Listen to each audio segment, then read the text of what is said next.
Oke, berjumpa lagi bersama saya Triedi.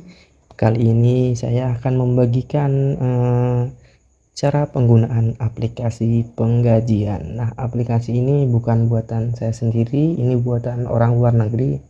Kemudian saya download dan saya edit, saya kembangkan dan saya ubah beberapa hal di dalam aplikasi tersebut. Oke, seperti biasa, untuk menjalankan aplikasi tersebut, langkah pertama yang harus kita lakukan adalah kita harus memiliki software exam. Untuk kalian yang belum memiliki atau belum tahu cara menggunakannya, kalian bisa menonton video saya cara instalasi dan menggunakan exam. Link ada di deskripsi. Oke, langsung saja. File dari aplikasi tersebut adalah berformat zip. Langsung saja kita pindahkan file tersebut ke folder htdocs dari exam. Kemudian kita ekstrak. Untuk Windows 11 bisa langsung di atas biasanya ada tulisan extract all. Kalau menggunakan Windows 10 atau lainnya, kalian bisa klik kanan kemudian extract all. Karena di sini saya sudah mengekstraknya, jadi ini folder aplikasinya namanya SPMS. Oke, langkah selanjutnya setelah mengekstrak file aplikasi tersebut adalah masuk ke browser. Langsung saja ketik localhost php my admin. Ini saya sudah. Nah, untuk kalian yang baru menginstal, pasti belum ada database dari aplikasi tersebut karena saya sudah menginstalnya, jadi sudah ada nama databasenya spms_db. Kita copy. Nah, untuk menambahkannya, klik new, klik database name, tulis saja spmsdb. Ini saya copy, saya paste, terus klik create. Karena saya sudah menambahkan, jadi saya tidak perlu membuat baru. Kalau kalian berhasil mengcreate, nanti ada notifikasinya. Langsung kita masuk ke database tersebut dengan mengkliknya.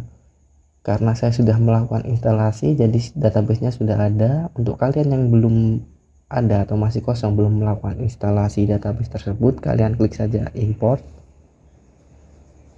kemudian pilih file. Nah, masuk ke folder aplikasi tadi, foldernya ada di htdocs, terus spms db. Nah, ini spms_db, kalian pilih open, langsung kalian import, klik import. Nanti tunggu prosesnya sampai selesai, nanti akan ada notifikasinya. Karena saya sudah melakukan import, langsung saja kita masuk ke databasenya. Itu databasenya ada beberapa tabel, yaitu admin list, deduction list, department list, designation list, detail, earning list, employee list, payroll list, setting list, dan juga tax table list.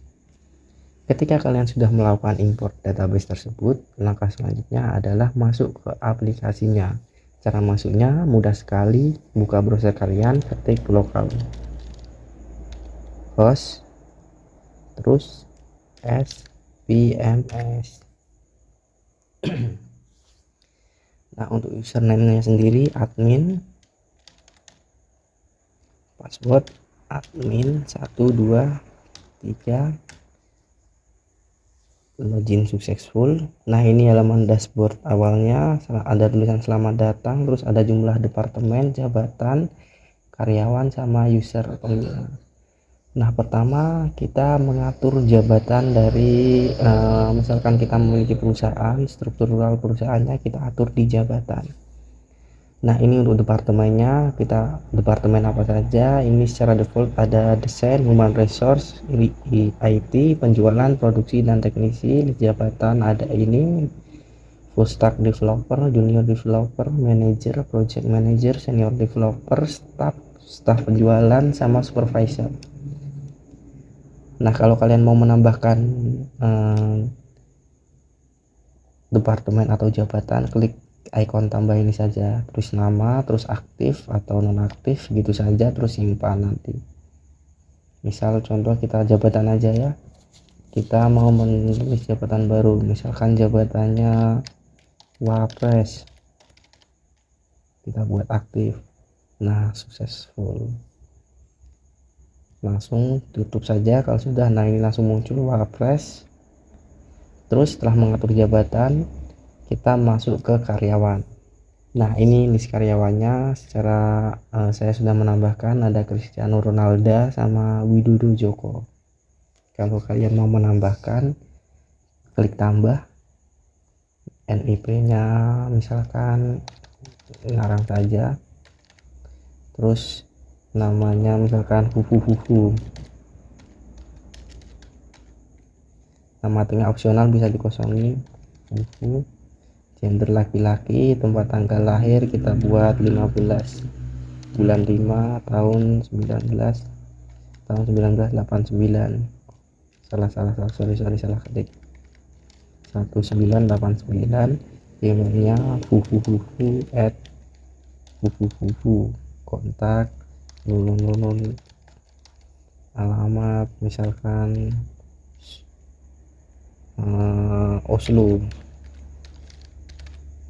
Departemen misalkan Departemen Human Resource, jabatannya Wapres gitu. Gaji bulanan, nah ini perlu diingat, gaji bulanan ini terhitung selama 24 hari. Misalkan gaji bulanan kita buat 5 juta. Ini filenya bisa kita tambahkan, bisa kita kosongi, aktif, kemudian kita simpan. Nah employed successfully tersimpan. Nah selanjutnya kita akan masuk ke menu pajak. Nah ini di menu pajak kalian bisa mengatur pajaknya. Ini sudah ada secara default. Pajak berlakunya mulai tanggal 1 bulan 1 2025. Potongan pajaknya 11%. Kompensasi ini dari kisaran gaji. Misalkan yang kena pajak itu kisaran gaji berapa sampai berapa, kita 0 sampai 10 juta. Terus ini pada pengguna. Nah ini ada pengaturan perusahaan. Sebelum kita masuk ke gaji, pengaturan perusahaan ini untuk mengatur detail perusahaan kita. Misalkan nama perusahaan kita buat Arena United, kita biarkan saja. Terus alamatnya jalan mana saja deh, itu kontak, HRD nya, logo perusahaan sama tanda tangan. Kita bisa edit juga ya.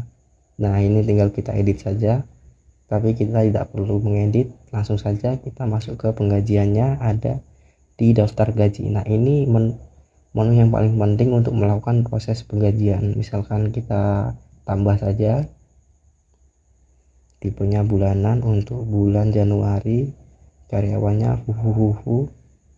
Misalkan dia kehadirannya masuknya berapa kali, kita buat full selama 1 bulan masuk terus 24, gajinya full 5 juta. Nah karena ada potongan pajaknya jadi gajinya segini. Ini juga kita bisa belikan bonus dan lain-lain. Juga ada menu untuk mengatur terlambat dan juga lemburnya. Nah misalkan bonusnya kita kasih bonus penjualan, jumlahnya 4.000. Secara otomatis akan ada penghasilan tambahan yang bernama penjualan. Misalkan pengurangan kita isi BPJS, kita isi 300.000. Nah secara otomatis dia juga akan masuk ke pengurangan. Ketika sudah selesai tinggal kita save saja. Nah ini adalah slip gajinya. Ini ada memuat, di atas ada logo dari perusahaannya, nama, alamat, nama karyawan dan NIP nya, departemennya apa, posisi Wapres gitu. Terus ini gaji harian, gaji per menit, tambahan, potongan. Terus ini pendapatan kotor, penghasilan kena pajak, lembur dan lain-lain, penjelasan sini. Nah ini pembayaran bersihnya. Ini tanda tangan manajernya. Di sini contohnya namanya Erik Ten Hag. Terus ini tanda tangan untuk karyawan tersebut Huhu. Kalau mau kita print, kita tinggal ketik print saja. Nah gitu.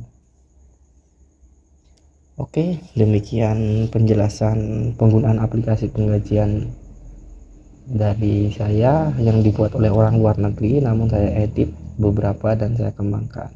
Kita jumpa lagi di video-video berikutnya.